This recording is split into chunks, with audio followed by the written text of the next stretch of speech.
Hi friends, welcome to చదువుకుందాం రండి. ఈరోజు ఏ స్టడీ ఇన్ స్కార్లెట్ అనే బుక్ గురించి చదువుకుందాం.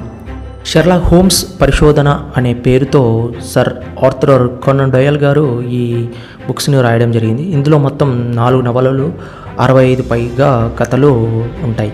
ఇందులో మొదటి నవలనే ఈ స్టడీ ఇన్ స్కార్లెట్ అనేది.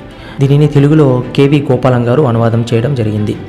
ఈ నవల్లో detective Sherlock Holmes and doctor Watson and చాలా క్యారెక్టర్ను పరిచయం చేయడం జరుగుతుంది. అసలు ఈ బుక్లో ఏముందంటే, ఒక మర్డర్ జరుగుతుంది. అది ఎవరు చేశారు, ఎలా చేశారు, ఎందుకు చేశారు, ఏ మోటివ్తో చేశారు అని కనుక్కోవడమే ఈ షెర్లాక్ హోమ్స్ యొక్క పని, డిటెక్టివ్ పని. సో ఈ బుక్ ఆద్యంతం మిమ్మల్ని ఎప్పుడెప్పుడు కంప్లీట్ చేయాలా అనేంతగా చదివిచ్చేస్తుంది. ఈ బుక్ చాలా చిన్నది, కానీ చాలా ఫాస్ట్గా కంప్లీట్ చేస్తావు. 200 పేపర్స్ ఉంది. ఈవెన్ 1 డేలో కూడా కంప్లీట్ చేసినా ఆశ్చర్యపోవాల్సిన అవసరం లేదు. ఈ బుక్ చాలా ఇంట్రెస్టింగ్గా ఉంటుంది, మీరు కూడా ట్రై చేయండి.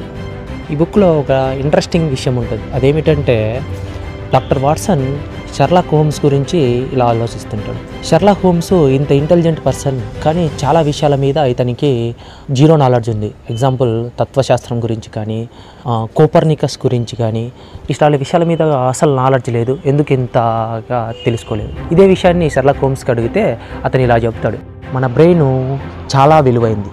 సో దాంట్లో మనకు ఉపయోగపడేటి, మనకు పనికొచ్చేటి మాత్రమే స్టోర్ చేసుకో. అంతేకాని పనికిరాని విషయాల గురించి కానీ, అనవసరము చెత్తనంతా దాంట్లో స్టోర్ చేసుకుంటే మనకు ఉపయోగపడే విషయాలన్నీ మరుగున పడిపోతాయి. సో మనకి ఏది అవసరమో దాన్ని మాత్రమే తెలుసుకోవాలంటాడు షెర్లాక్ హోమ్స్.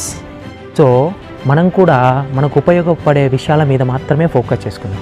ఫర్ ఎగ్జాంపుల్, మీరు ఒక స్టూడెంట్ అనుకోండి.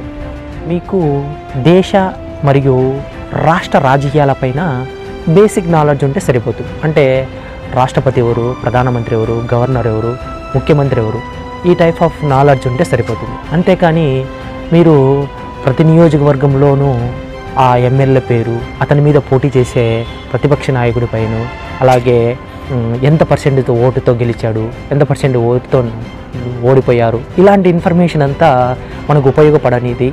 సో మనకు ఉపయోగపడే విషయాల మీద మాత్రమే మన టయాన్ని ఇన్వెస్ట్ చేస్తే అది మన ఫ్యూచర్కి, మన కెరియర్కి ఎంతగానో ఉపయోగపడుతుంది.